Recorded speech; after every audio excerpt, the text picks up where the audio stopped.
Sir अभी हमें biometry क्या होती है, थोड़ा बायोमेट्री के बारे में एक्सप्लेन करिए। बायोमेट्री एक्चुअली में क्या होती है, जो हम कैटरेक्ट सर्जरी के बाद में जो हम उसका कैटरेक्ट निकालने के बाद में जो उसके अंदर हम लेंस बैठाते हैं। जी सर। ठीक है, तो जो लेंस बैठाते हैं वो किस पावर का बैठाते हैं, तो उस पावर पर जो भी लेंस हम बैठाते हैं उसको कैलकुलेट करने के लिए हमें कुछ टेक्निक की जरूरत होती है जिसको हम बायोमेट्री कहते जी हैं। सर। और कहीं कहीं हम इसको ए स्कैन भी बोलते हैं। ठीक है, ए स्कैन इन द सेंस मतलब एम्पलीट्यूड स्कैन बोलते जी हैं। सर। ठीक है, तो इसका एक्चुअली में जो नाम होता है तो बायोमेट्री होता है। ठीक है। जी सर। सर अभी ये जैसे कि हमारे पास डिफरेंट डिफरेंट टाइप की मशीन होती है, उस टाइप में ये आर्गोस है हमारे पास इसमें, तो सर आर्गोस मशीन के बारे में थोड़ा आप एक्सप्लेन करिए। एक्चुअली में क्या है ना, जो बायोमेट्री होती है ना, ये टू टाइप्स की बायोमेट्री जी सर। होती है। तो बायोमेट्री एक हमारी होती है ऑप्टिकल बायोमेट्री। जी सर। ठीक है, और एक बायोमेट्री होती है हमारी अल्ट्रासोनिक। जी सर। Ultrasonic biometry. तो अल्ट्रासोनिक बायोमेट्री क्या होती है, अल्ट्रासोनिक में हमें क्या करना पड़ता है, इसमें हमें आई के अंदर साउंड वेव डालते हैं और उसके बाद में जो भी साउंड वेव हमें रिसीव होती है मशीन को, वो इलेक्ट्रिकल इंपल्स में कन्वर्ट हो जाती है। उसके बाद में उसकी एम्पलीट्यूड जो है राइजिंग हो जाते हैं, उसके अकॉर्डिंग हमको उसका एक्सलेंट मिल जाता है।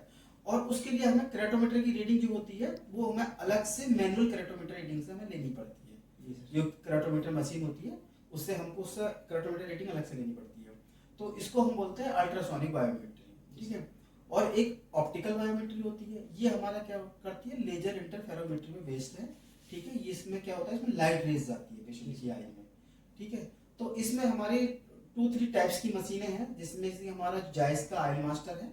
ठीक है, और एक हमारे पास उसका लेंस स्टार है हैगस्ट्रीट का, और एक हमारा एल्कॉन का आर्गोस है। ठीक है, तो ये तीनों ही मशीनें अपनी अपनी जगह बहुत अच्छी हैं। ठीक है, तो ऑप्टिकल बायोमेट्री का ये थोड़ा सा अकॉर्डिंग टू अल्ट्रासोनिक बायोमेट्री उससे ज्यादा ये इसकी वैल्यू एक्यूरेट होती है, क्योंकि ये एक ही टाइम में सारी पावर एक साथ कैलकुलेट करती है।